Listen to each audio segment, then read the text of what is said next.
I don't want to waste your time, and I only have a certain amount of time today too. So let's go ahead and get started. So the first thing we're going to do is we're going to talk about mastery, the term mastery.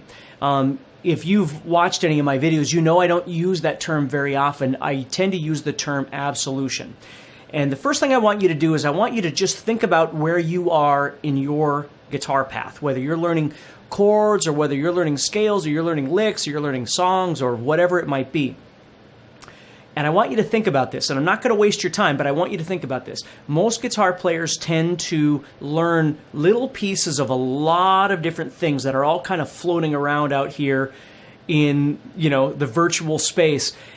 But the problem is we don't really know how to build something so it all comes together and it all makes logical sense. And that's what I spend my time trying to do, is teach people how to do that. And one of the most important things, one of the biggest impacts on my playing was when I started learning how to overlap concepts, okay? Learn how to see a scale with a chord, with an arpeggio, and understand enough theory to be able to make these things functional, to add melody and, my phrasing and all these different kinds of things in there. Let's just think about the term absolution. So if you were using... if you were learning a scale, let's just say you were doing something in E minor. Now, you might be doing E minor pentatonic.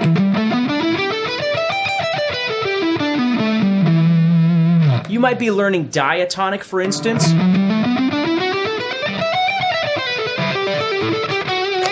Right? Whatever it might be. You might be learning a couple of positions or something like that. And this isn't a technique course. That's not what this is. So this conversation is not about how fast you can play and how many licks you know. That's not what this is. What I want you to understand is even if we took those two concepts, just that one position of each one of those, if we took the E minor pentatonic and we took the E minor diatonic, it kind of summarizes the idea behind the guitar course, which is being able to visualize what is similar and what is different and what you're going to do with that information, okay? So if we look at that, what we realize is that the pentatonic contains 5 notes. And then, so I'm playing 2.5 octaves essentially. When I go to play minor, I'm actually adding in 2 new notes. I'm adding in what we call the second, 1, 2, 3, 4, 5, and I'm adding in the 6th, the minor 6th, if you will. So, and I add them in different places as I go through the octaves. So I have 1, 2, 3, 4, 5, 6, 7, 1, 2, 3, 4, 5, 6, 7, 1, 2, 3, and then I run out of strings. So the nice thing about knowing that is, and again, with the course, you're going to learn theory and all those kind of things as well. But what I want you to be aware of is if you were learning this one position, again, whether it's pentatonic, diatonic, whatever, the key to absolution is that you want to be able to play that as comfortably and creatively as possible. Before you worry about all 5 positions and, like I spent years going through what I call by route practicing, which is setting a metronome, practicing positions up and down, up and down, up and down. And it's wonderful practice. But it's a technical practice, okay? It is necessary, no doubt about it, because it reinforces your knowledge of the positions that you're learning on your guitar, or the shapes that you're learning, whatever you want to call it. But it's not the be-all, end-all. That's something that you most certainly need to do. That's a technical aspect of things. The creative aspect says, okay, well, let's take a look at this thing, and let's try and memorize it to an absolute level so we can manipulate it. If we can't memorize it to an absolute level, which is mastery essentially, I can't use it for anything, okay? So I want you to be thinking about that as you're learning this thing, don't be worried about the second position or the fourth position or the mode of something or the whatever if you haven't fully spent quality time trying to figure out the first thing, because that's where you start getting lost. The misconception, and I don't want to just talk the whole time, but the misconception is or the misunderstanding, I should say, is when you're by yourself and you're practicing alone, okay? It's a very different experience than when you're with other people or you're in front of other people. And what happens is people tend to get nervous and stressed out, and a lot of what they've been rehearsing or practicing goes away. They lose that stuff. And then afterwards they go, oh crap, I forgot about whatever, right? So you don't want that to happen. I'd rather have you have less information across the fretboard, but be able to really use that information. So today what I want to do is, just so you understand the idea of absolution, okay, is don't be in such a hurry to do a bunch of things okay, but really try and learn how to pick 2 or 3 things to really focus on. So if I took this pentatonic that I'm playing, and I could learn to manipulate it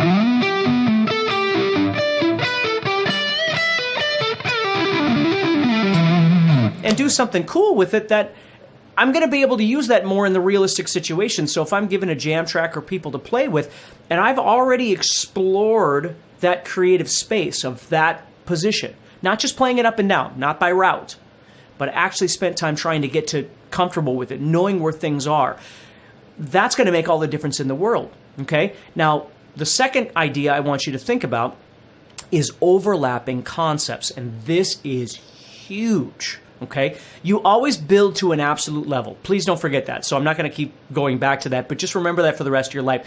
The more you can build something that you truly need to an absolute level, the more you can manipulate it and use it creatively in your own playing. If it's just something that you've dabbled with, you can't.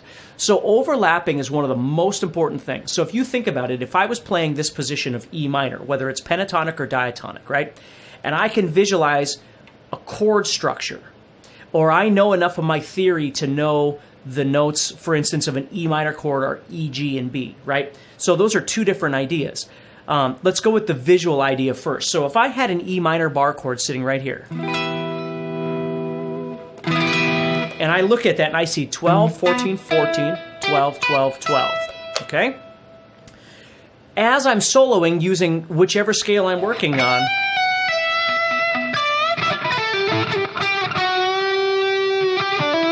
as I'm playing, I try and find ways of emphasizing those notes either directly or indirectly by doing things like bending.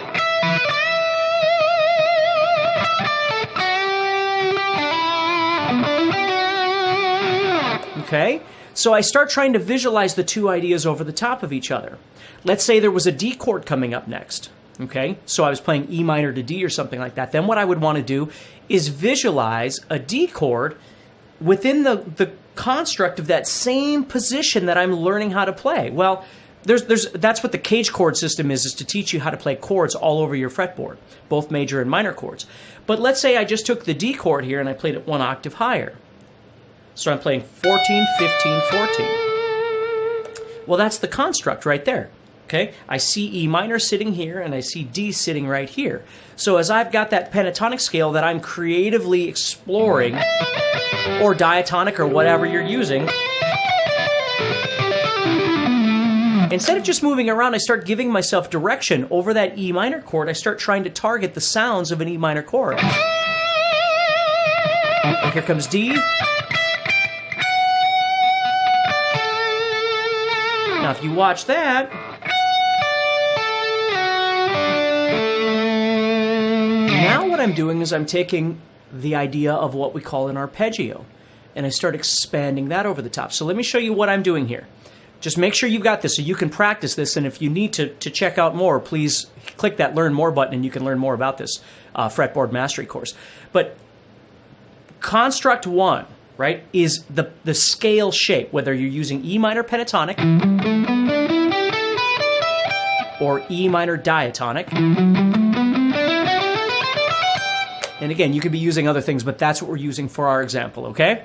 So the second thing is I start overlapping it with chordal shapes that I'm familiar with. And I want to build more of those. That's why I want to teach you like the cage system and all that sort of thing. But let's just take those 2 chords, E minor and D.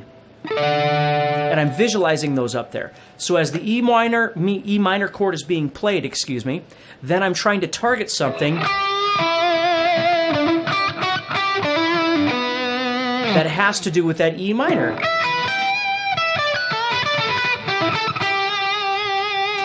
Okay, then the D comes up. Then I start trying to target something to do with the D.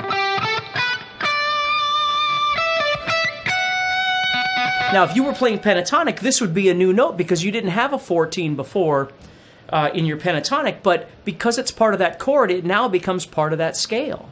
You see? So it's really cool to try and utilize some notes that are close to each other, because then you can hear those nice little intervals, those distances, and add in some new and fresh notes. The way I've always approached it is I think about using kind of a pentatonic palette, and then I move into the diatonic, use those extra notes for color.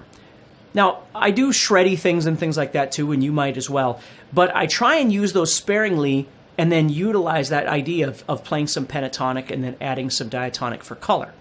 So I'm overlapping the scale with the chord. Now, the more I understand about my functional theory, I call it, which we're going to get to in just a second, and my overlapping concepts, I can put all these things together. So my overlapping, I've got two of them now. Okay? I've got chords and I've got scales. Well, now what I'm going to do is I'm going to elaborate a little more, and I'm going to start creating some other kinds of arpeggios that sound a little more creative. So I'm going to show you two of these things that I would use, okay? And then you can practice these. One would be coming off that D major chord up here. So I play 15, 14, down to 15, down to 14. And then what I'll do is I'll slide down to 12 and go to 11. Which is very sort of David Gilmour-ish. And then I'll go to 12 and 12. And maybe I'll stop there. Or I might slide back to the 10 or something like that. But notice how that movement sounds vastly different from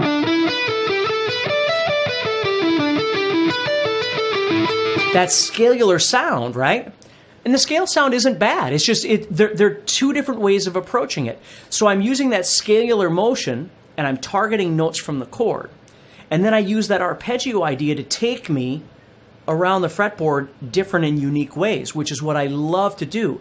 So if I wind up doing something like this, where I come off this, that might bring me into another position that I know on the fretboard, right? That then lends me to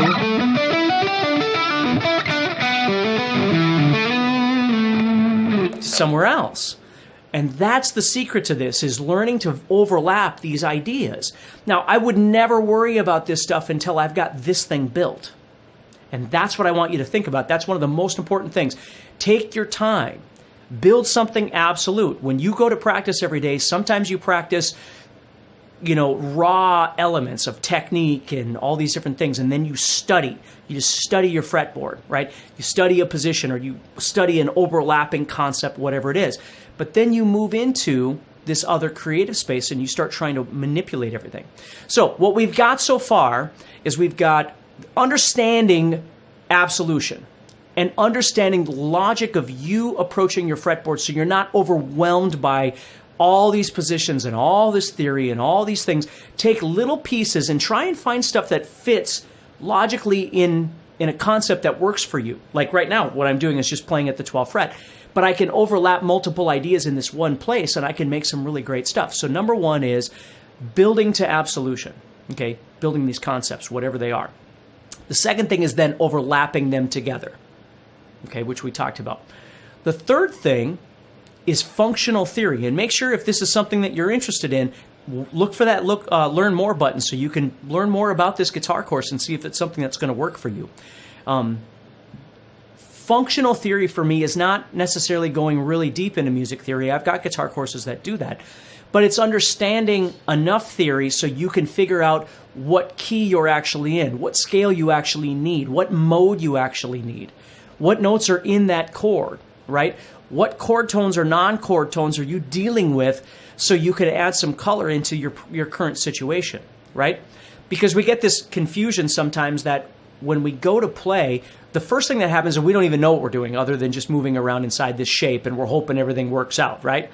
The second thing that happens is we start directing ourselves towards certain notes because those notes match the chord that we're playing. If it's an E minor chord, it's E, G, and B. So we start targeting toward those three notes, which is great, okay? But there are notes we call non-chord tones that exist outside that chord,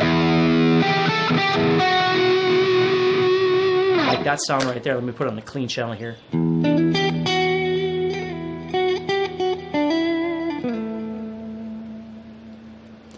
And I'm not playing by variable. I'm not just, well, hopefully it'll turn out and it'll sound okay and I got to play in front of people and hopefully it'll do a good job. The less chance there is for that, the more confident you are and the more you can start building who you really are as a player because you have confidence. Like you know where to go as opposed to, well, yesterday when I jammed, it turned out really good. And then today when I did it, it was awful. Well, there's got to be some element of consistency in that, just like anything else in life. We can't just always apply chance. And again, when we're by ourselves all the time and we're always playing, alone in our room to jam tracks or whatever, there's no stress. So our percentages might go up.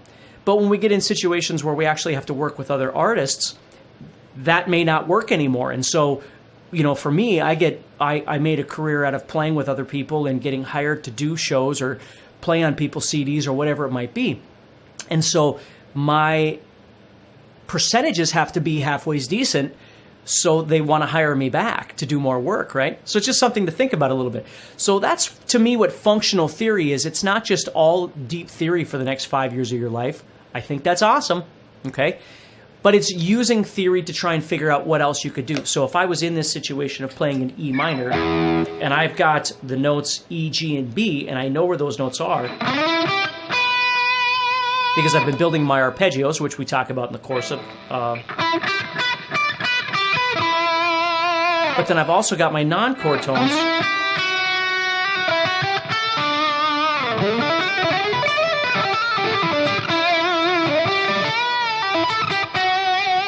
And utilizing all of those ideas at once, scale, the chord, the arpeggio, the logic, the theoretical logic, all of these things at the same time as these chords are going by. This is what I'm thinking about, okay? It was absolutely life-changing to me when I started learning this stuff because I just used to play by chance. And I was pretty good at it. I could make stuff up pretty well depending on the situation. If I was out of my logical element, the place that I was most comfortable, I was in trouble.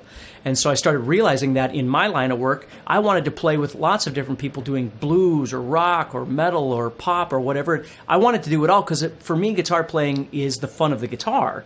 It's not just the style of music. Of course, I've got my certain styles that I like, but it's the experience of playing with other musicians and getting on stage and doing things or writing music together or whatever it might be. And I just found that I wasn't well-rounded enough. I just knew what I knew and hoped that everything worked out. So that's the third thing I want to explain to you today is learning functional theory, things that are really practical to your situation so you can better understand the chords or the key or the scale choice that you're making, that sort of thing. The fourth thing that I think very few people spend enough time with is exploring what I call the creative space. We spend so much time building things, and sometimes we build disconnected pieces, so we don't really understand how to put them all together to make something out of it. But the one thing people don't do enough of, they jam with songs. Like I see it all the time, people jam with songs. But when they're jamming, they're playing the same way over every jam track. Like they're approaching it from the same way every single time. And it makes sense because they're playing by route, right? They're playing by their experience. What's really nice to do sometimes when you're in the creative space, I'm going to go back to clean here, is you just spend time listening. Like you really listen. If you took the note E, for instance,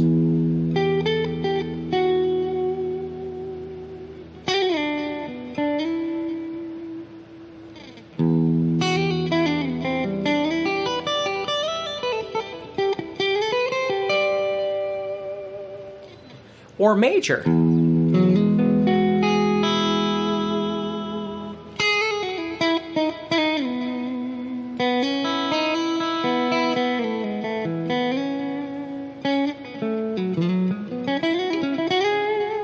And just explore the sounds.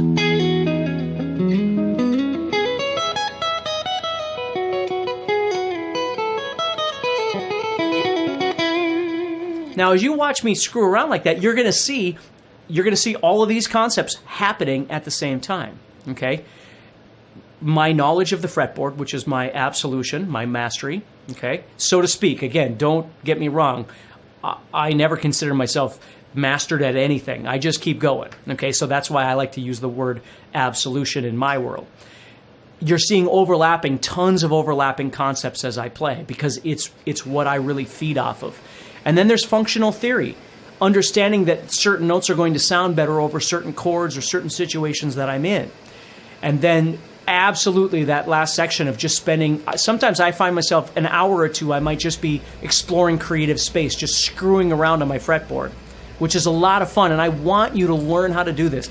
I want you to experience having some fun and trying some unique things, and not always feeling like everything has to be by route. And I'm not making fun of that, and I'm not saying it's bad. It's important, okay? It's kind of like changing the tire on a car, or, changing the oil on your car or whatever, versus, going out and going really fast. Or, in North Dakota, we get a lot of snow, and, you can go out to an open parking lot and just whip your car around. Just all these different kinds of things that make the rest of it worthwhile. That's what I want you to be thinking about. So thank you so much for taking some time to spend with me today, or tonight, or whatever time it is for you.